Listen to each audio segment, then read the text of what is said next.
The courtroom doors opened with a slow, echoing creak that seemed louder than it should have been, as if the building itself knew something extraordinary was about to unfold. The janitor standing near the defense table kept his head low, his worn hands trembling slightly as he clutched the edge of his faded jacket.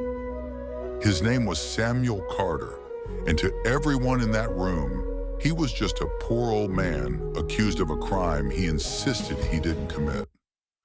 But when the three sharply dressed women stepped inside, their heels clicking in perfect, confident rhythm across the marble floor, the air shifted. No one expected what would happen next. No one knew that the quiet janitor they were about to judge had once changed three broken lives forever. Before we go deeper into this story, take a moment. If you believe in kindness, second chances, and the quiet heroes who go unnoticed, don't forget to like, comment, share, and subscribe. Stories like this deserve to be heard.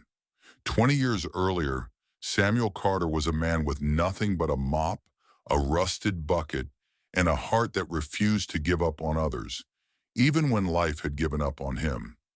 He worked nights at a public elementary school in a small town in Ohio. Long after the laughter of children had faded into silence, his life had already been carved by loss. His wife, Margaret, had passed away from illness years before, leaving behind a silence in their small apartment that no amount of work could fill. They had no children of their own, and the emptiness of that absence lingered like a shadow in every corner of his life. Samuel's world changed on a rainy evening when he found three young girls huddled behind the school dumpster, soaked, shivering, and terrified. Their names were Hannah, Grace, and Abigail. The oldest couldn't have been more than 10. Their parents had died in a tragic accident, and the system meant to protect them had instead scattered them into uncertainty. They had run away from a foster home where they felt unwanted, unseen, and unloved. Samuel didn't plan to become anything more than a man who offered them shelter for a night. But that night turned into a week, and that week turned into a lifetime. He gave them what little he had, his small apartment, his meager savings, and most importantly, his unwavering love. He took on extra shifts, cleaned offices after midnight, and skipped meals so the girls could eat. He patched up their clothes, helped them with homework, and sat beside them during thunderstorms when fear crept back into their hearts. Life wasn't kind to Samuel. Bills piled up. His health began to decline. There were nights when exhaustion nearly crushed him, when the weight of responsibility felt unbearable. But every morning when he saw the girls laughing, growing stronger, and beginning to believe in themselves again, he found the strength to keep going. Hannah grew into a fiercely intelligent young woman who found solace in books and dreamed of becoming a lawyer. Grace discovered a passion for medicine after watching Samuel struggle with untreated illnesses, vowing that one day she would help people who couldn't afford care. Abigail, the youngest, carried a quiet resilience that turned into a love for justice and advocacy, determined to protect others who had once felt as powerless as she did. Samuel never asked for recognition. He never told anyone the full story. To the outside world, he was still just a janitor, quiet, invisible, and easily overlooked. But to those three girls, he was everything. Years passed and the girls left for college one by one, each carrying a piece of Samuel's sacrifice with them. He remained behind, growing older, his body slower, his hands rougher, but his heart just as steady. He watched them succeed from a distance, never wanting to burden them with his struggles. He believed his purpose had already been fulfilled. Then one day, everything collapsed. Samuel was accused of embezzling funds from the school district where he worked. The charges came suddenly, backed by manipulated records and circumstantial evidence. He didn't understand how it had happened. He barely understood computers, let alone financial systems. But the system didn't care about his confusion. To them, he was an easy target, a poor, uneducated man with no resources to defend himself.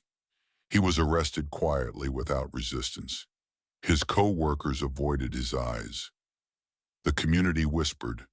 The man who had spent decades cleaning up after others was now seen as someone who had dirtied his own name. Samuel didn't call anyone. Not Hannah, not Grace, not Abigail.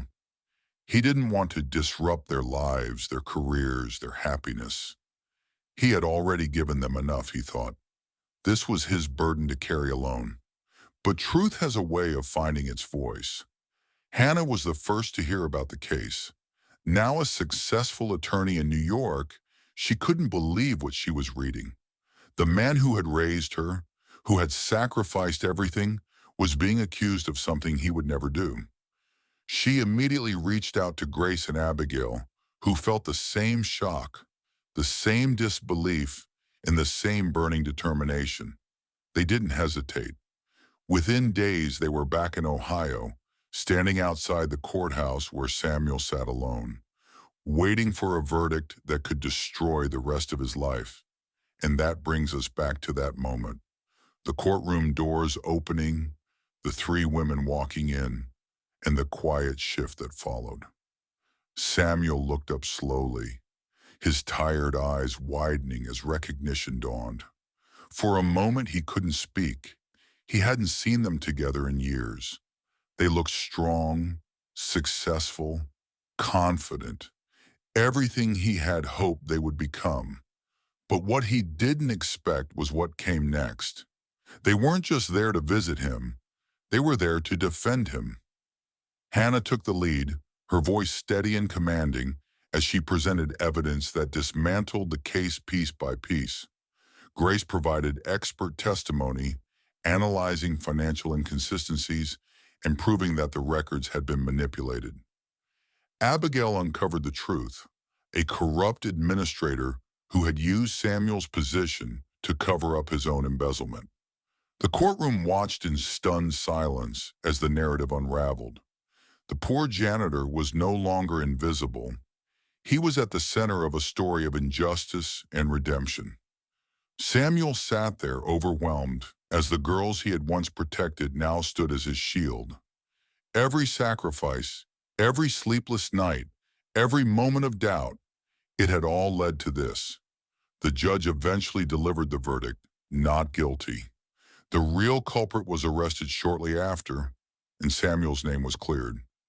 But the moment that stayed with everyone in that room wasn't the verdict itself. It was what happened after. The three women turned to Samuel, their eyes filled with tears, gratitude, and love. They didn't say much. They didn't need to. The years of unspoken understanding between them said everything.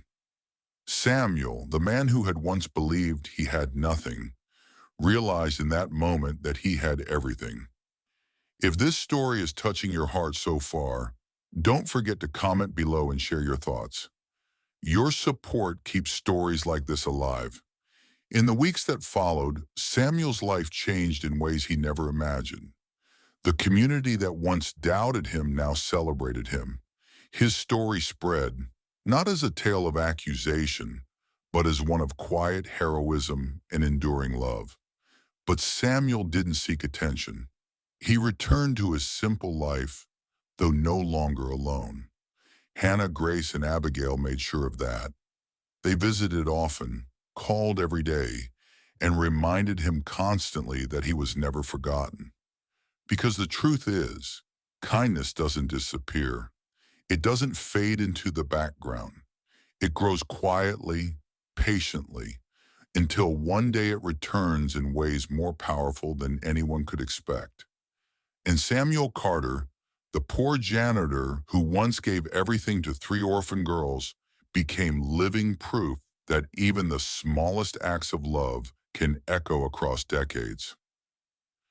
Before the story ends, take a moment to comment. Where are you watching from?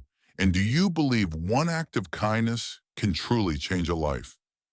As the sun set on that small Ohio town, Samuel sat on a bench outside the courthouse, watching the sky turn shades of gold and crimson. Beside him stood the three women who had once been lost and alone, now strong and unbreakable. He had spent years thinking he had saved them, but in the end, they had saved him too. If this story moved you, if it reminded you that goodness still exists in this world, please like, share, and subscribe. You never know who might need to hear a story like this